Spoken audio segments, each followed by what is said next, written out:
A woman stepped into the street and began to dance uncontrollably in 1518. She danced for days without stopping, and soon others joined her. Over 50 people were swept up in the bizarre dancing frenzy. The dancers moved with such intensity that some collapsed from exhaustion, and a few might have died from heart attacks and strokes. Local authorities were baffled, believing it was a curse or divine punishment. Now they tried to cure the dancers by encouraging more dancing, thinking it would expel the madness. But it only spread further, lasting for over a month before mysteriously fading away.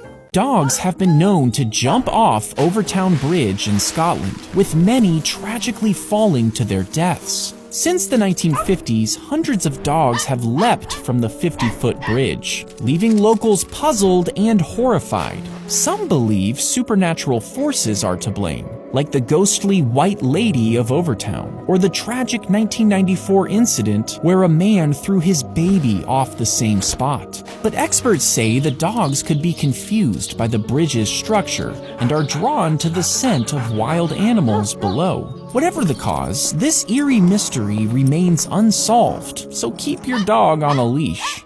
An arrow lodged 6 inches into the boy's cheek. The removal tool entered the hole with 2 slender arms that were inserted into the arrowhead. A needle probe was pushed down the middle, forcing the arms to then expand and gripping the hollow socket tightly. This allowed it to be carefully pulled out without breaking off inside the face. The wound was then treated with alcohol, and the boy later became King Henry V. Metal brackets and wires were fixed onto the jawbones, completely locking them together. This procedure prevented people from consuming normal food and forced them to survive on a liquid diet. Patients often lost a significant amount of weight, which was the whole point of this procedure. But this method didn't actually address any long-term eating habits. And when the wires were removed, unfortunately, many patients regained the lost weight. A doctor applies the liquid nitrogen directly to the wart, which can cause the skin to blister. This process destroys the wart tissue by freezing it, which kills the cells. And over the next few days, the dead tissue will start to peel away. The body then begins to heal the area underneath, and new skin forms. In a week or two, the wart will fall off, leaving behind the healthy skin. If a grenade is thrown at you, your first instinct might be to run. But when it explodes, the metal casing fragments and becomes shrapnel, which can travel over 600 feet per second in all directions. Instead, lie flat with your feet toward the grenade. You'll reduce the surface area of your body exposed to the shrapnel. This position also keeps vital organs lower and offers the best chance to shield yourself from the blast. Covering your head and neck with your arms also protects critical areas. A bombardier beetle will shoot hot liquid out of a tube at the end of its abdomen when attacked by ants. This happens when they mix chemicals in their body together, creating a reaction that makes a boiling hot liquid around 212 degrees. Then, the beetle shoots it out of a little nozzle, allowing it to aim the spray in different directions. The burning spray gives the beetle enough time to prepare its wings and fly away.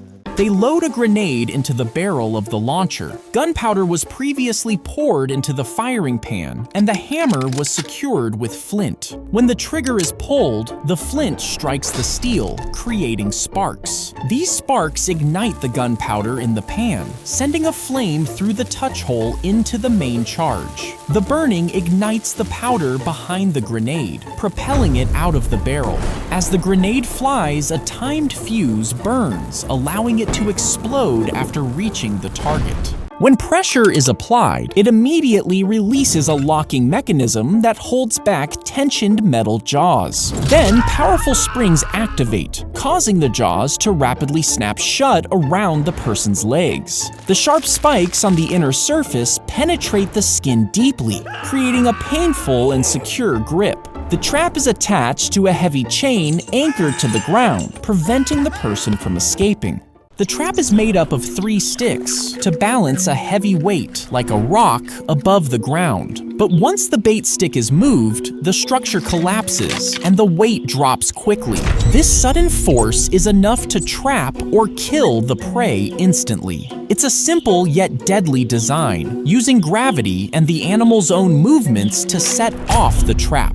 A man fired a revolver at an armadillo in 2015. But armadillo skin is tough because it contains a layer of bony plates. These plates create a hard protective shell that shields the animal. Because of this, the bullet actually ricocheted off and headed back towards the man. It ended up hitting him right in the jaw, causing significant injury. He was rushed to the hospital where he underwent surgery to repair the damage. A woman found a finger in her chili at a Wendy's in 2005. The shocking story caused public outrage and major losses for Wendy's. Most people assumed it was a work accident gone wrong, but as investigators dug deeper, doubts emerged. It turned out the finger didn't come from Wendy's at all. The woman received it from a friend and had planted it in the chili herself. She was hoping to sue the fast food chain for a big payout, but ended up arrested and sentenced to prison instead.